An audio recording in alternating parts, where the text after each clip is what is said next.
The unwelcome invitation. The message that changed everything. Ambassador Marcus Kane stared at the holographic message floating above his desk, its alien script pulsing with an ominous blue glow.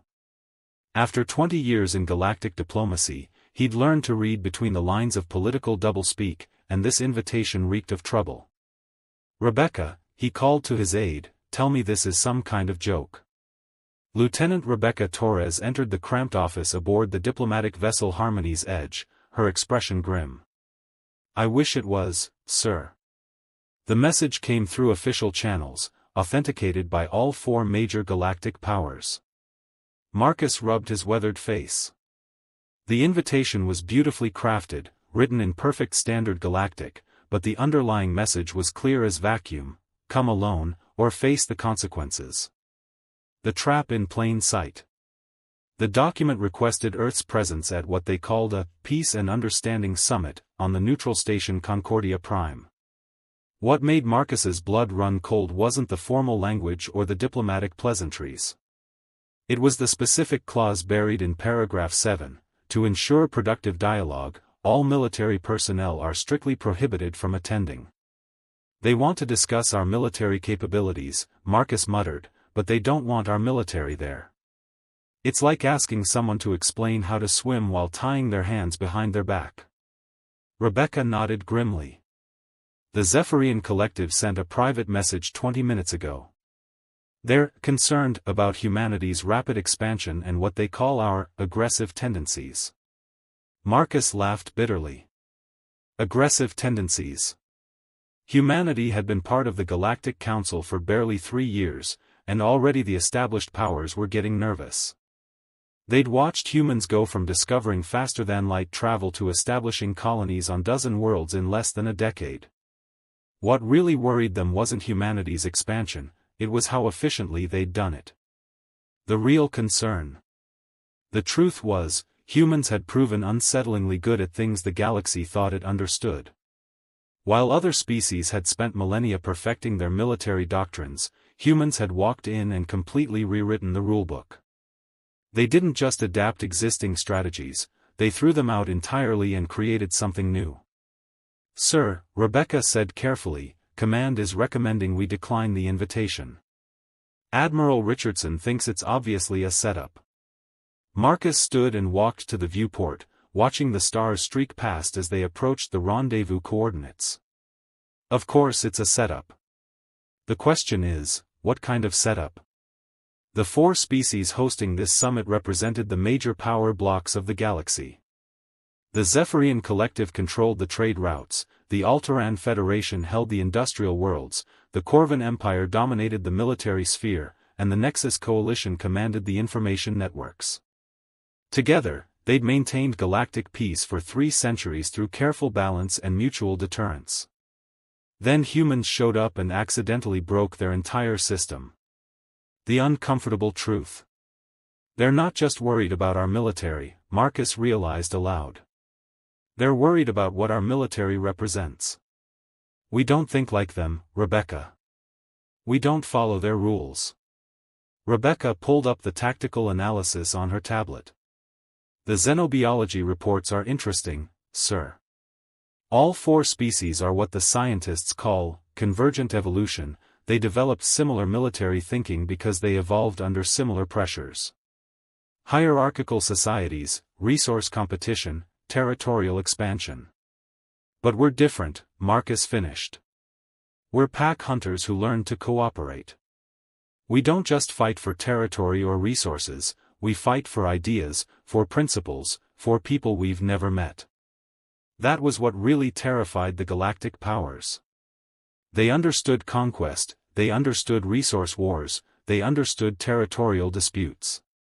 What they didn't understand was a species that would fight a war to protect another species' right to exist, or risk everything to defend abstract concepts like freedom and self-determination.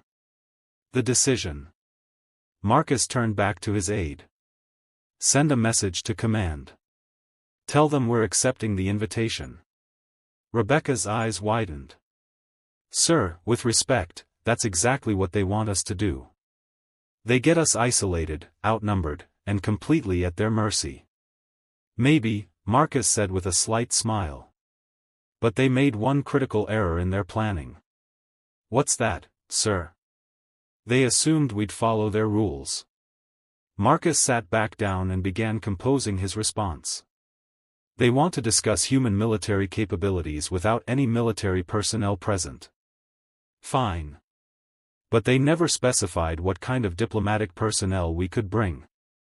As he typed, Marcus felt a familiar sensation, the same feeling he'd had as a young man when he'd first joined the diplomatic corps after serving in the colonial marines. The galaxy was about to learn something important about humanity. They'd never really left the military behind. They'd just learned to fight wars with different weapons. The real surprise wouldn't be that humans showed up to a peace summit.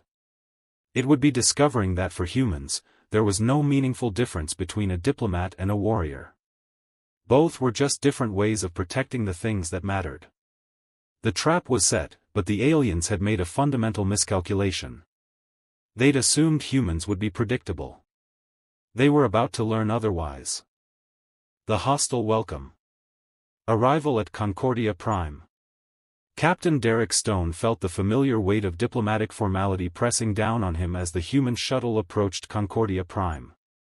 The massive space station hung in the void like a crystal cathedral, its transparent aluminum walls reflecting the light of 3 distant stars.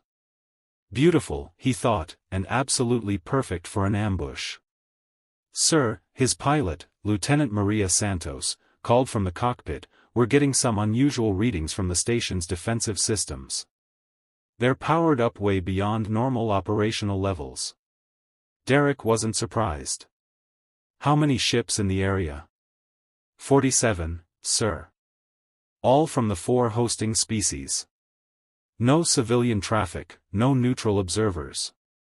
Maria's voice carried the tension they were all feeling. "This is supposed to be a peace summit, but it looks more like a military blockade." Through the shuttle's viewport, Derek could see the alien vessels arranged in perfect formation around the station. Each ship was a masterpiece of its species' engineering, the flowing, organic curves of Zephyrian bioships, the geometric precision of Altaran constructs, the brutal efficiency of Corvin dreadnoughts, and the sleek, predatory lines of Nexus stealth cruisers. The unwelcoming committee. As their shuttle docked, Derek felt the artificial gravity shift and stabilize.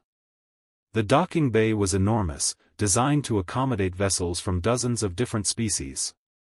But today, it felt uncomfortably empty except for the obvious security presence. "Remember," Derek told his small team as they prepared to disembark, "we're here as diplomatic escorts, not military personnel. Keep your weapons powered down but ready." The airlock cycled open with a soft hiss, and Derek stepped into what was clearly a carefully orchestrated display of power. Representatives from all 4 species stood in a semicircle, their body language radiating barely contained hostility. The Zephyrian delegate, a tall, ethereal being with translucent skin and multifaceted eyes, stepped forward first. "Captain Stone, I am Diplomat Viridian of the Zephyrian Collective. We must express our concern about the nature of your escort team." Derek maintained his diplomatic smile. "I'm afraid I don't understand your concern, Diplomat Viridian. Ambassador Kane requested a standard security detail for a diplomatic mission." "Standard security detail?" The Altaran representative, a stocky humanoid with metallic skin and glowing circuit patterns, made a sound that might have been laughter. "Captain, our intelligence suggests that your diplomatic escorts are all former military personnel with combat experience." The intimidation game. The Corvin delegate, a massive reptilian creature with ceremonial battle scars covering his scaled hide, rumbled his displeasure. "Warrior Stone, your species continues to blur the lines between diplomacy and warfare. This is troubling." Derek had dealt with Corvin psychology before. They respected strength but despised deception. "General Thorcax, isn't it? I've heard of your campaigns in the Outer Rim. With respect, every human is a former something. We don't separate our civilian and military populations the way other species do." The Nexus Coalition representative, a sleek being whose features seemed to shift and blur as Derek looked at them, spoke in a voice like silk over steel. "How fascinating. And how convenient. Tell me, Captain, what is the difference between a human diplomat and a human soldier?" Derek felt the weight of the question. This was the heart of their concern, the thing that kept the galactic powers awake at night. "The difference, Advisor Flux, is what we're fighting for. Soldiers fight for territory, resources, survival. Diplomats fight for understanding, cooperation, peace. And when diplomacy fails?" Viridian asked, his multifaceted eyes reflecting the station's lights like a kaleidoscope. "Then we find another way to achieve peace," Derek replied simply. "The subtle threat." The alien delegates exchanged glances, and Derek realized they were communicating through methods his species couldn't detect. Finally, General Thorcax spoke again. "Captain Stone, your reputation precedes you.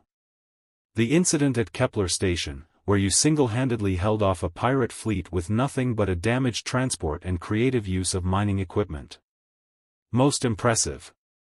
Derek kept his expression neutral. "I was protecting civilian evacuees. Any human would have done the same." "Yes," Advisor Flux said, their voice carrying an odd harmonic resonance, "that's exactly what concerns us. Any human would have done the same.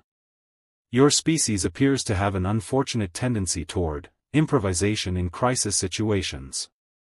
The Alteran delegate, who had been silent during this exchange, finally spoke up.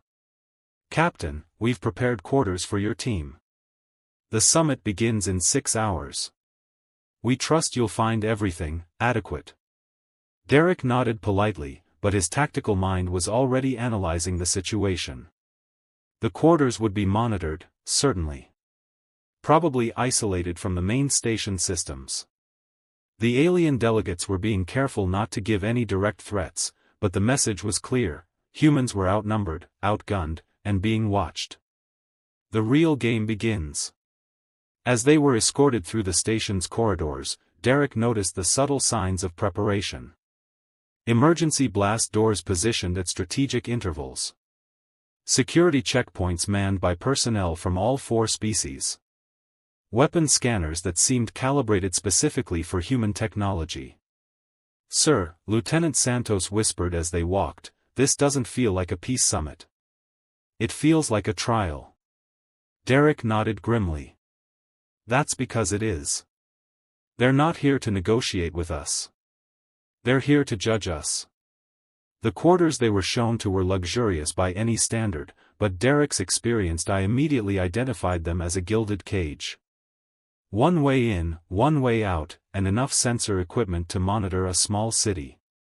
As the alien escort left them alone, Derek gathered his team around him. "Listen carefully. This isn't a diplomatic mission anymore. This is a test, and possibly a trap. They want to see how we react under pressure, how we handle being outnumbered and isolated." "What do you think they're really after, sir?" asked Sergeant Mike Torres, Derek's second-in-command. Derek looked out the viewport at the alien fleet surrounding the station. "I think they want to prove that humans are dangerous. That we're a threat to galactic peace. And then they want to do something about it." "But we're not dangerous," protested Lieutenant Santos. "We're just different." To them, Derek said quietly, different is dangerous. They've had 3 centuries of predictable warfare, predictable diplomacy, predictable everything. Then we show up and start changing the rules. He turned to face his team. "The real question is, what are we going to do about it?" The answer would come sooner than any of them expected. The setup revealed. The summit begins. Commander Jake Morrison adjusted his diplomatic uniform and tried to ignore the weight of the concealed scanner in his jacket pocket. As the senior military advisor, officially serving as a cultural attaché, he was walking the finest of lines between honesty and deception. The main conference hall of Concordia Prime was a marvel of engineering and psychology. The room was designed as a perfect sphere, with the conference table suspended in the center by artificial gravity fields. Delegates from each species sat at their designated sections, while holographic displays showed star charts, territorial boundaries, and what Jake recognized as human colony locations. "Distinguished delegates," began Diplomat Viridian, his voice carrying the harmonics that made Zephyrian's speech so compelling, "we gather today to address a growing concern that threatens the stability our galaxy has enjoyed for 3 centuries. Jake watched the alien faces around the table. Each species had brought their finest minds, military strategists, sociologists, xenobiologists. This wasn't a diplomatic summit, it was a research presentation. The accusations begin. The Altaran delegate, Engineer Prime Siren, activated a holographic display showing human expansion patterns. In the past 5 years, humanity has established 47 colonies across 12 star systems. This rate of expansion is unprecedented in galactic history. Not unprecedented, Jake interjected politely. Aggressive, perhaps, but hardly unique. The Corvan Empire expanded at a similar rate during their 3rd dynasty. General Thorcax's scales shifted color, a sign of irritation. The Corvan expansion was methodical, planned, following established patterns of territorial acquisition. Human expansion is. He paused, searching for words, chaotic. Unpredictable. Advisor Flux's form rippled as they spoke. Commander Morrison, your species has colonized worlds that other species deemed uninhabitable. Desert planets, ice worlds, high-radiation environments. This suggests either desperation or an unusual adaptive capability. Jake smiled. We prefer to think of it as optimism. Humans have a saying, home is where you make it. How quaint, said Viridian. But it raises important questions about human intentions. Are you expanding because you need resources, or because you can? The real agenda emerges. The questioning continued for 2 hours, with each species taking turns probing different aspects of human behavior. Military tactics, colonization patterns, technological development, social structures, nothing was off limits. Jake began to see the pattern. They weren't just studying humanity, they were building a case. Commander, Engineer Prime Siren said, bringing up a new display, we've analyzed 17 military encounters involving human forces. In each case, human tactics deviated significantly from established galactic warfare protocols. Could you be more specific? Jake asked, though he suspected he knew where this was heading. The defense of New Geneva, General Thorcax rumbled.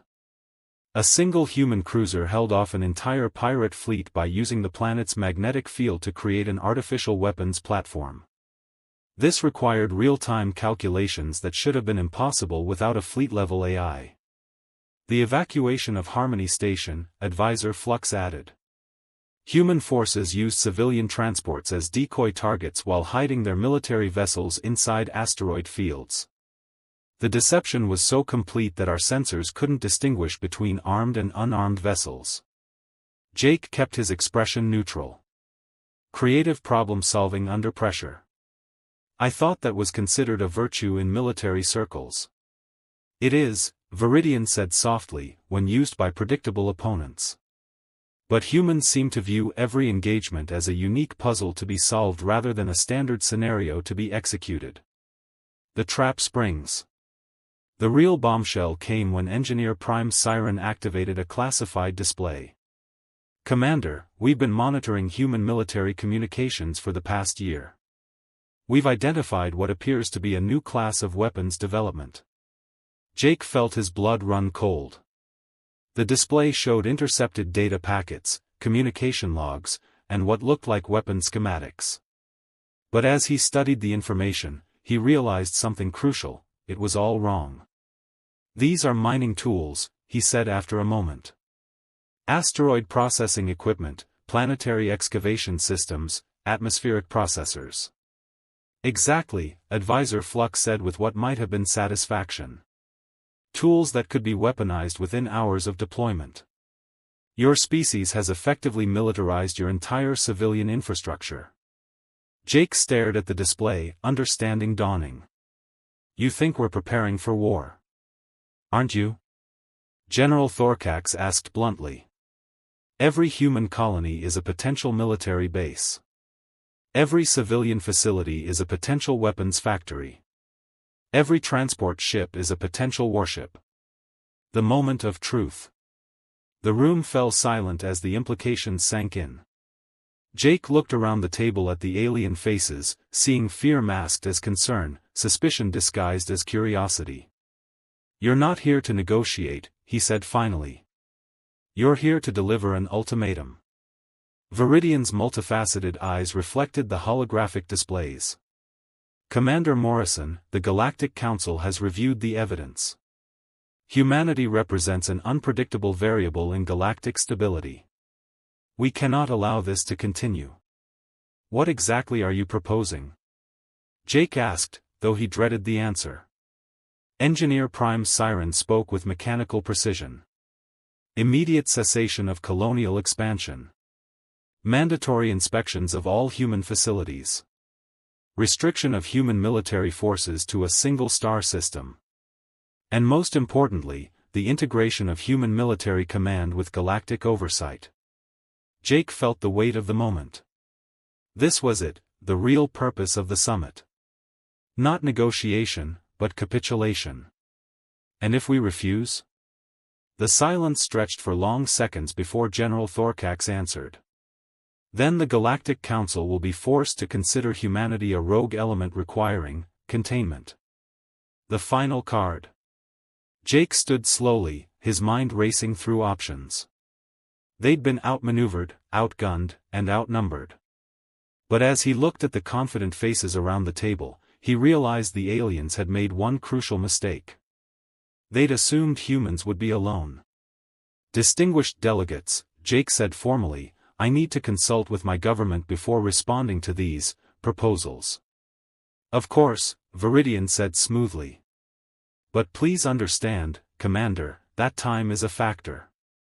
The galactic fleet surrounding this station is quite capable of ensuring that any unfortunate decisions are contained to this location. Jake nodded politely. I understand completely. If you'll excuse me, I need to make a call. As he left the conference hall, Jake's mind was already working on the problem. The aliens thought they had humans trapped, isolated, and helpless. They were about to learn why that was a very dangerous assumption. The real summit was about to begin. The lone stand. The lockdown. Sergeant Rex Hunter was checking the perimeter sensors when the station's emergency lighting kicked in. Red warning strobes bathed the corridors in pulsing crimson as the automated voice began its announcement in Standard Galactic. Attention all personnel. The station is now under security lockdown. All non-essential movement is restricted. This is not a drill. Rex immediately activated his comm unit. Control, this is Hunter. What's our status? The response came through crackling with interference. Rex, it's Jake. They've activated some kind of jamming field. We're cut off from our ships, and the aliens just showed their hand. They're not letting anyone leave until we agree to their terms. Rex felt the familiar calm that came with crisis situations. After 15 years in the Colonial Marines, he'd learned to think clearly when things went sideways. What kind of terms? Complete capitulation. They want to disarm humanity and put us under galactic supervision. Think of it as permanent house arrest for our entire species. Through the viewport, Rex could see the alien fleet repositioning around the station. No longer a ceremonial formation, they were moving into attack positions. How long do we have? Unknown. They're giving us time to consider their generous offer. But Rex, I'm reading 47 hostile ships out there, and we've got exactly 0. The impossible situation. Rex moved through the station's corridors, his enhanced senses mapping every exit, every security checkpoint, every potential strongpoint. The alien security forces were professional, but they were also predictable. They'd positioned themselves to prevent escape, not to handle internal resistance. Sir, came Lieutenant Santos' voice over the comm. "I'm reading massive energy buildups in the alien fleet. If they decide to stop playing games..." "They won't," Rex said with more confidence than he felt. "They need us alive for this to work. Dead humans can't sign surrender documents." But even as he said it, Rex knew their situation was hopeless by any rational measure.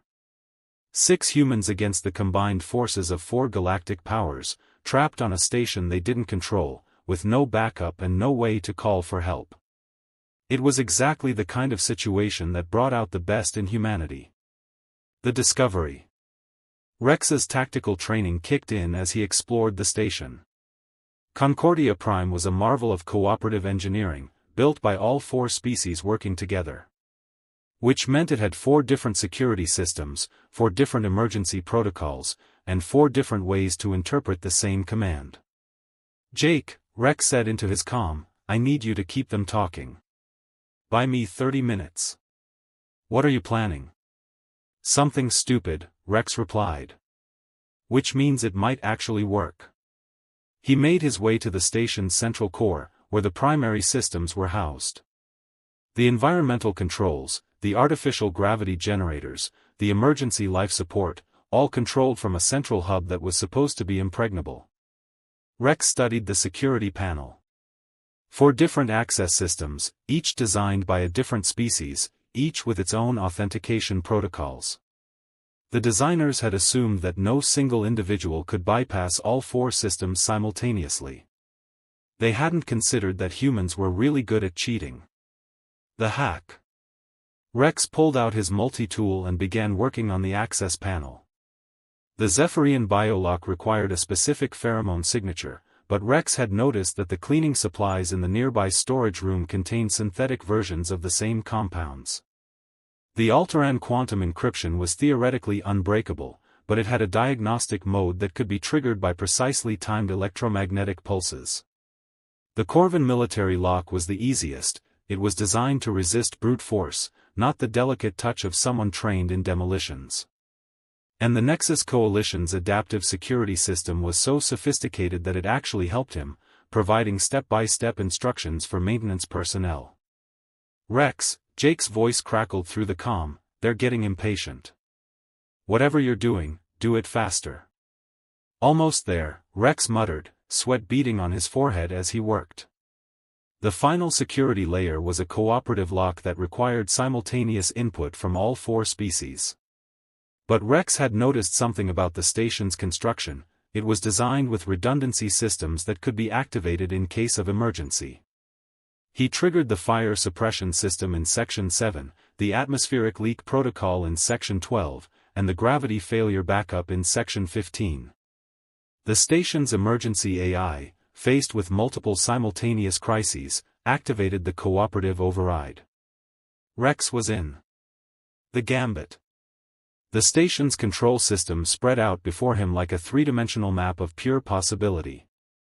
Environmental controls, communications arrays, defensive systems, docking bay controls, everything was connected, everything was accessible. "Jake," Rex said into his comm, "tell them we've got a counterproposal." "Rex, what are you doing?" "Something that's either brilliant or completely insane." "Haven't decided which yet." Rex began typing commands into the system, his fingers dancing across alien interfaces with practiced efficiency. The station's main power grid rerouted through the environmental systems. The artificial gravity generators synchronized with the communications array. The defensive shields integrated with the life support systems. "Rex," Jake's voice was urgent, "they're demanding an answer. The alien fleet is powering up weapons. Tell them," Rex said, entering the final commands, "that humanity accepts their terms." "What?" "Just do it. And make sure everyone's watching." The revelation. In the conference hall, Jake looked at the expectant faces around the table. "The human government has reviewed your proposals," he said formally. "We accept your terms for galactic supervision and military restriction." The alien delegates exchanged satisfied glances. Viridian spoke first. "A wise decision, Commander. The transition will be handled with all due respect for human dignity. There's just one small detail, Jake said with a slight smile. You'll need to discuss the specifics with our negotiator. Your negotiator? But you're the senior human representative. Actually, Rex's voice came over the station's communication system. I am. The main display activated, showing Rex standing in the station's control center. But what made the alien delegates freeze was what surrounded him: holographic displays showing every system on the station, every ship in the fleet, every weapon and defense grid. Sergeant Rex Hunter, Colonial Marines, Rex said politely. I believe you wanted to discuss terms?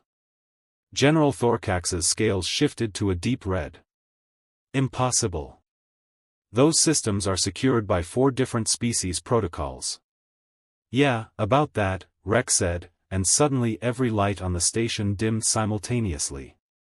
Turns out when you build something with 4 different security systems, you create 4 different ways to break it. The alien delegates were on their feet, shouting orders, but Rex continued calmly. Now, I've got control of life support, artificial gravity, communications, and the rather impressive defensive grid you've got protecting this station. So I think we need to renegotiate. The galaxy was about to learn why you should never corner a human. Especially when that human was a Marine.